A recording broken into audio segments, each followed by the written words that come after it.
In order to figure out which iron sulfate hydrate we actually made in the lab, we're going to have to figure out how many waters of hydration it has. To do that, we're going to have to do some very precise measurements, which is why we're in here at the analytical balances. We're going to start by getting the mass of this white thing called an evaporating dish. And we're going to get the mass of it empty for starters.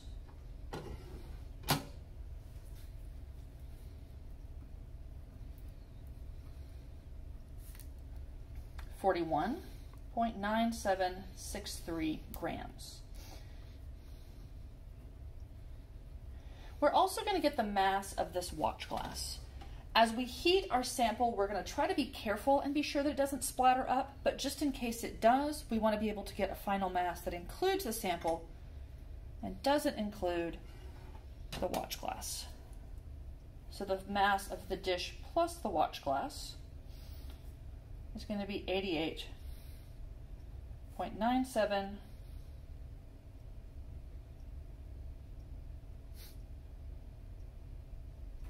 9787 grams. When the balance won't settle down like that, what it usually means is that there are some air currents inside the little box here, and that we just have to give it a few seconds to stop. All right, in order to make sure that we protect these balances, we're never going to pour out a chemical into this container. We're only going to weigh a container that already holds a chemical.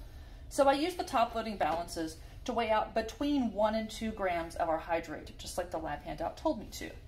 I need to know the actual mass of the hydrate though, so I have to get that from the analytical balance.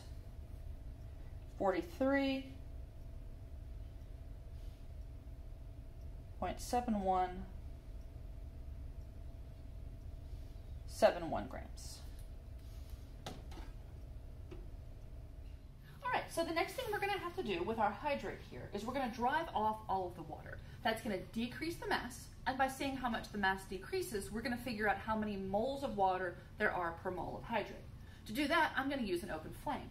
So you're going to notice me taking some extra safety precautions. You may not have been able to see before, but I've been wearing goggles the whole time we started this lab, because I want you all to still think about lab safety even though you're not in the lab. To light the burner is a skill that I'm really disappointed you all won't get to practice this semester, because it's really kind of an important one. I'm going to go ahead and go through this though, so that hopefully you'll get some piece of the steps that are required. The two components to a flame are the fuel and the air, and mixing the fuel and the air determines what kind of flame we get, how hot it is, how tall it is, and things like that. So the way this burner does that is it allows the gas, which is the fuel, to come in through from the wall in the bottom of the burner. And then you'll notice when I open up the barrel, you should be able to see some daylight through there. That's how the air gets in to mix with the gas. Before I light the burner, I'm going to close the barrel.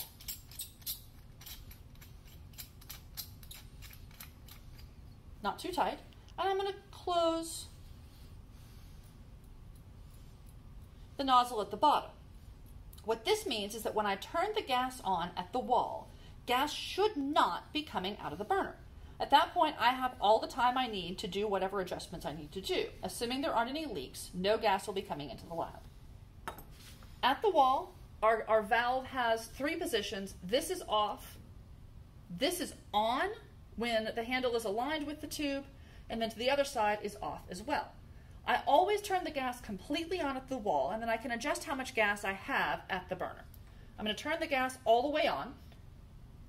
Next thing I'm going to do is open the bottom to let just a little gas through. Then I'm going to light a match and bring it in from below. There we go. I always want to be sure that I bring my match in from below. I wouldn't want to bring my match in from above, because then my hand is right where the flame is going to be. Okay, I've got a big bright yellow flame. This is not a very hot flame. Now that doesn't mean that if I put my hand in it, it won't hurt me, but a hotter flame is going to be more of a blue color. The way I make the flame hotter is by adding more oxygen to it. So I'm going to turn this barrel, which adds more oxygen to my mixture. You'll see that my flame color gets more blue and less yellow. And we'll reach a point where we can see 2 cones. Hopefully you can see 2 cones in this video. The inner cone is more sharply defined, and the outer cone is the one that's probably harder to see. The hottest part of a flame is always right above the inner cone. All right, so I'm going to set my evaporating dish on top of a little triangle here on top of my tripod. I'm going to put the watch glass on top just in case my sample splatters. I'm going to check the height of my flame. I don't want to heat this too aggressively. I can decompose the iron sulfate if I'm too aggressive with this. So it's looking good. I'm going to slide this around so that my flame is underneath.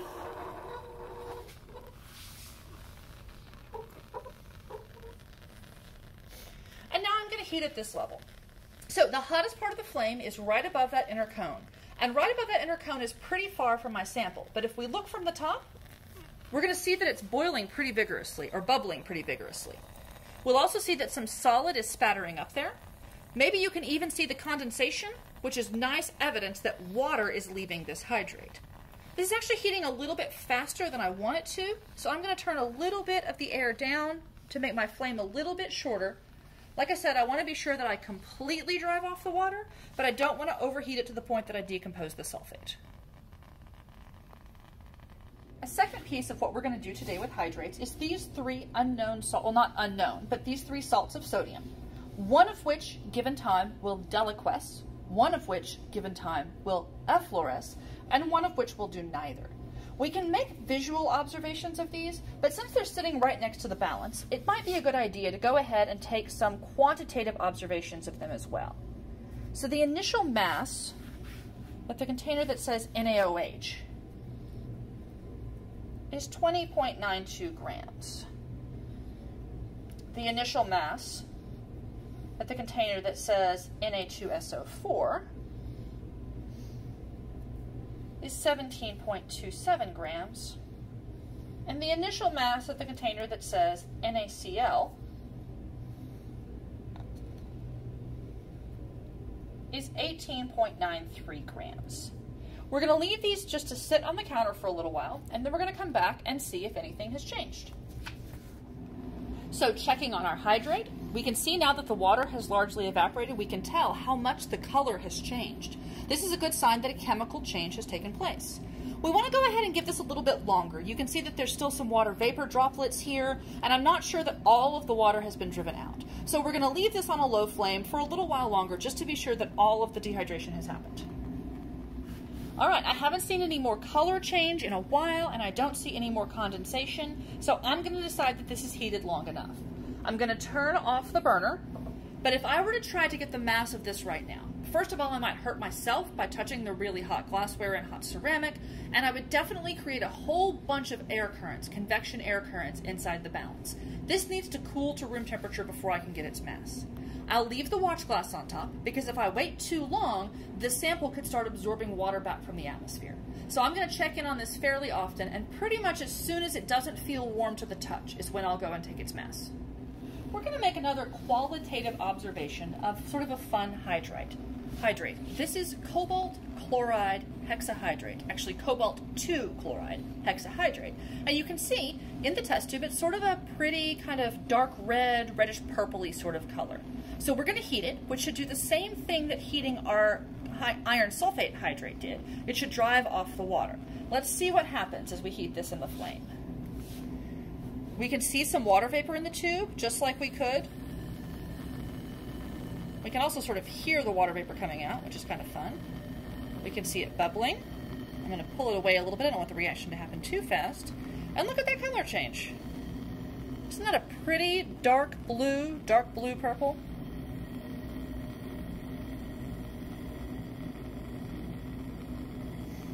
We're going to heat it until we don't see changes happening anymore. Look at all that water coming off. You can definitely tell we're doing a dehydration reaction and one of the products is water. All right. I think it's safe to say that water is gone, and what we have there is actually a lighter blue color, the part at the bottom that's completely dry.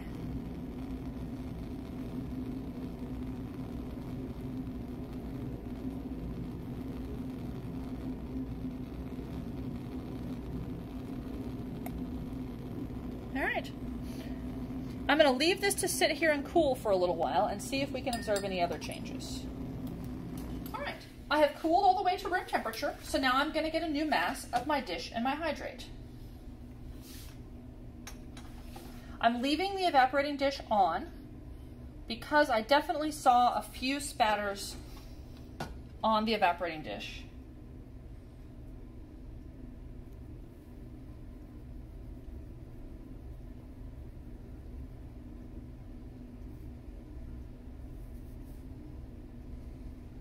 So the mass that I have here is 89.90.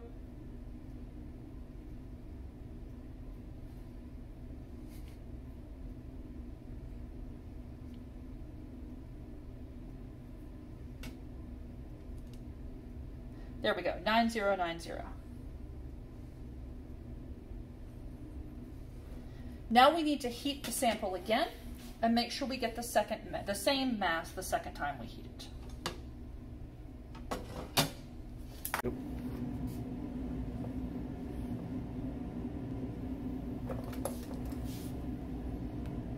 All right, there we have our burner lit again. We're only going to let this one heat for about 5 minutes this time. We're pretty confident that the reaction that we did was complete. So all we're doing is testing one more time to make sure nothing changes. So we're going to give this about 5 minutes of heating, and then we'll let it cool and we'll weigh it again. All right, I didn't show you me turning off the heat and letting the evaporating dish cool to room temperature again, but it was the same procedure as before. Now we're going to get its mass. And as a reminder, we're leaving that watch glass on top, just in case some of our solid splattered up onto the watch glass.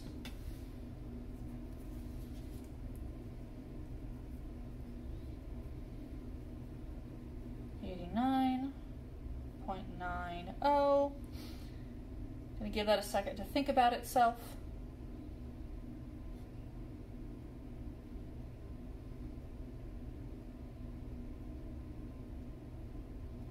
.9091. Well, little buddy.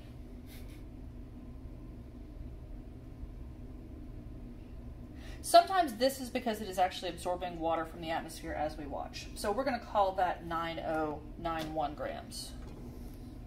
All right, we've let our 3 salts sit here for quite some time. So now let's take a look. Sodium sulfate doesn't look a lot different to me. I can't say I can tell a dramatic difference. Let's see if its weight has changed. Sodium sulfate started out the lab at 17.27 grams and now has a mass of 17.15 grams. Interesting. Well, maybe somebody came through and, took some of it. Maybe that'll be the case for all of them. We'll just have to wait and see. Sodium chloride looks pretty much the same. I don't know that I can tell much difference there.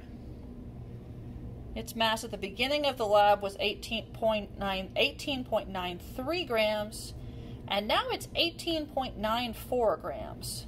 I'm comfortable saying that that mass didn't change. So far it seems that the sodium sulfate's mass went down by a little. The sodium chloride's mass stayed the same. The sodium hydroxide, that's interesting. Look how wet that looks. I think that's actually a droplet there on the edge that's actually trying to run if I tip the little evaporating dish or watch glass far enough. Let's see if we see any difference in the mass. The mass was 20.92 grams at the beginning of the lab, and now the mass is 21.51 grams. I'm going to leave it to you to figure out what conclusions you can draw from these changes in mass of these 3 salts. When we started out, this cobalt chloride dihydrate was a really dark reddish purple. And then when we heated it, it turned into a light blue. What we have now is sort of a purple that's kind of in between. Let's add just a few drops of water and see what happens to this hydrate.